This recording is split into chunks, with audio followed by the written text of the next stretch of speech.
So after discussing our favorite green-haired twink, I think it's time we talk about Todoroki, our favorite ice boy that took 9 months to release. He has a very unique moveset that can dish out a lot of damage, but most people do not know how to utilize him properly. They usually do the most overdone combo in existence. I mean, come on now, do you not get bored of doing this all day? And it gets 10 times worse when they ult, since they focus all their might on hitting you with that fucking cutscene move that takes too damn long! But that's not important. How to play Split Ice, aka Todoroki in Heroes Battlegrounds.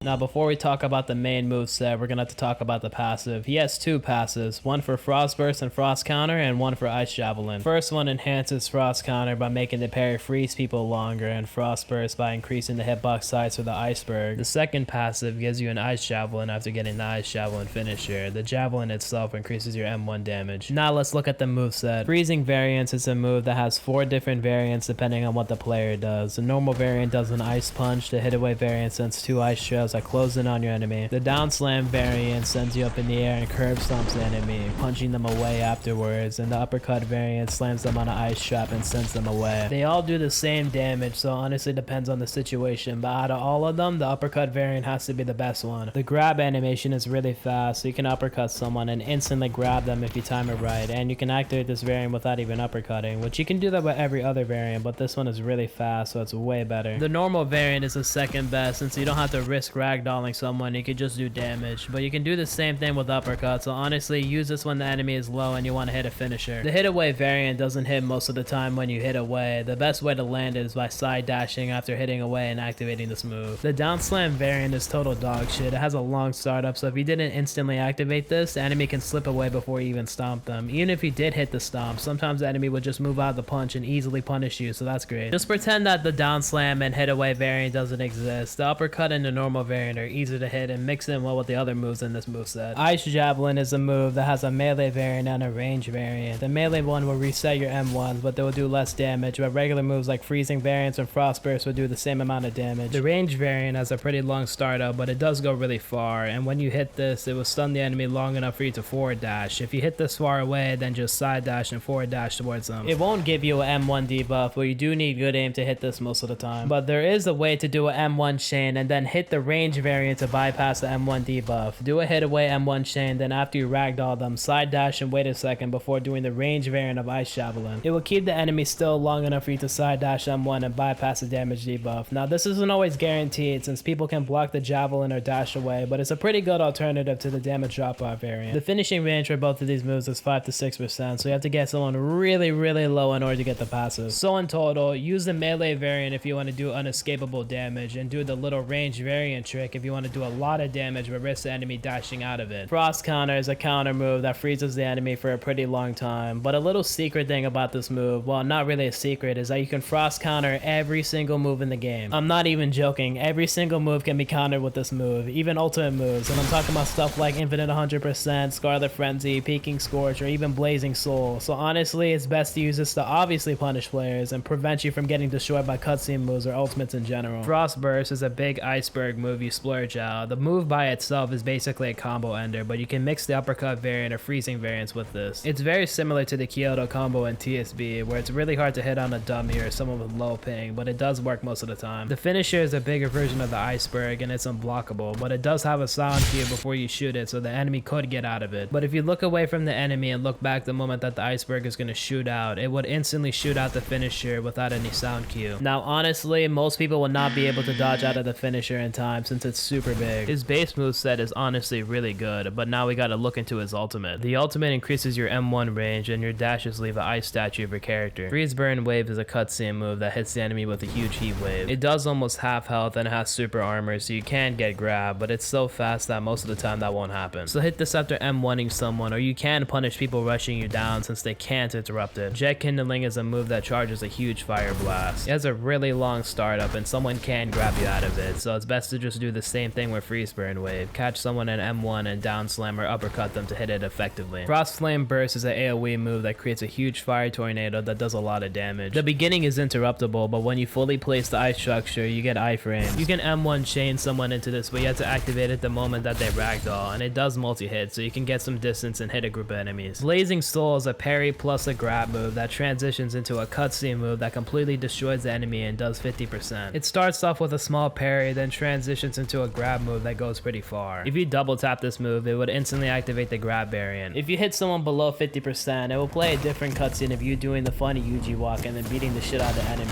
And both of these cutscenes are really long, so save this move for finishing someone off or when your ultimate's about to finish. And that's Todo, yay. Hopefully people try to actually make some new combos instead of doing that shitty ass combo that everybody does. Now it's time for rank. My totally favorite part about this video. I love playing this shit game for days on end.